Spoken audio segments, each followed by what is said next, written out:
back during the Spanish-American War, right? Well, shortly after that war was over, he ended up being the chief ordnance officer. What he did is he got to hunting around. There was a guy named John Bell Blish come up with a patent in 1915. And he found out that, metal surfaces under pressure, when they make a contact, they have a friction. And there's the thing in here called a Blish lock.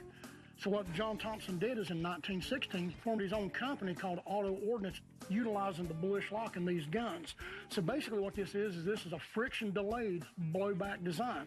And the 45 ACP cartridge was about the only cartridge they found that would work in something like this. Now, these 50-round drums were nice because you got to carry a lot of ammo. The military hated them. Reason being is they're loud, and when they're loaded, good God, they're heavy. There's a kind of a pain in the butt in combat conditions to be able to change these magazines out. It just about takes 3 hands to get one of these things to lock in. So what they did is they came out with a 20-round magazine, which I see you've got a couple of them here. I got to tell you, I'd love to have this gun in the auction, okay? I'm saying I can get you right now as it is, a minimum of 13, especially with all the stuff you've got here. Let's take it to the range first. We burn some gunpowder through it and see that it's going to actually work. If you're willing to roll the dice a little bit, we can put this in the auction and make you some green. Let's do it. Sounds like a winner to me, bud. Let's go do it. I'm itching like a dog with fleas to get this thing out to the range. Where'd you bring me? I have a Spanish helmet or one side of a very large bra. I was hoping you could tell me more about it. So where did you get this? It's been in my family for years. We used to run around with it on top of our heads and hit each other in the head with wiffle ball bats with it on and run into the walls. I brought my Spanish helmet to the tent today to find out more about it, see if it's worth anything. So the early Spanish explorers, the conquistadors, when they got here, they had all this armor to be very intimidating, and it really did flip out the Native Americans. But they realized, man, this place is hot. So they kind of shed a lot of it until that time of conflict, and then they were really indestructible. I love this helmet, and I can't wait to see what Hammer thinks. Hammer, come over here.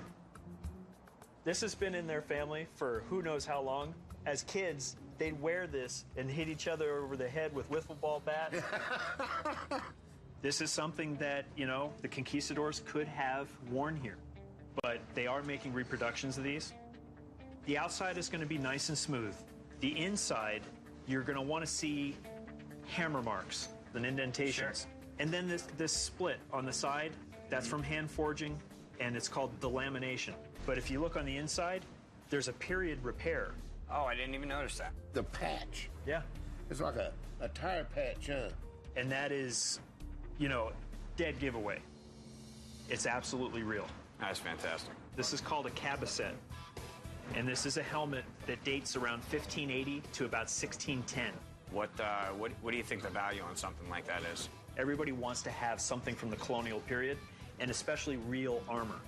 Because of all the fakes that are out there, people covet when they have something genuine. And it's easily worth at least $1,500, if not more. Oh, that's great. We used to run around and beat each other over the head with it. I never thought it would be worth anything. If you want to sell it, I would love to put it in the auction. And I have no doubt that it's going to sell. I have no problem guaranteeing this guy $1,500 at auction for this helmet, because I know that my buyers are going to go crazy knowing that this is a genuine Conquistador-era helmet.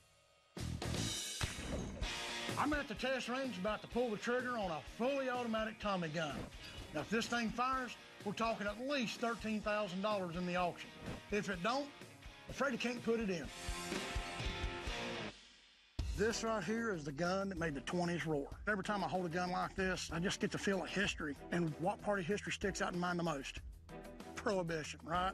So keeping in mind about Prohibition, take a look down the range and see what kind of targets we got there, right? Oh, you got some moonshine out there for us to shoot up. That's right. We got some cases of old illegal corn liquor down there. Could you imagine? You're Elliot Ness, you're part of the Untouchables. You go pull a raid on a liquor warehouse, you see all these cases and cases. Do you really want to take an axe and waste all your energy beating on them? Not when you got a lettuce cutter like this, buddy. You can just mow them down. So what we're going to do is we're going to take a drum of these live 45 ACP rounds. Even though it's a pistol cartridge, at this distance, they still pack a lot of power. Here we got a loaded drum of 45 ACP. So we'll just slide the drum in there sideways. All right, let's go do it.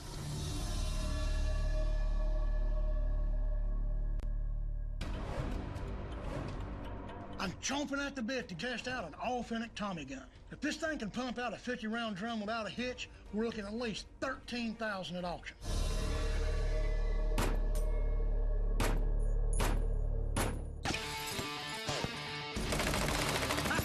Did you see that?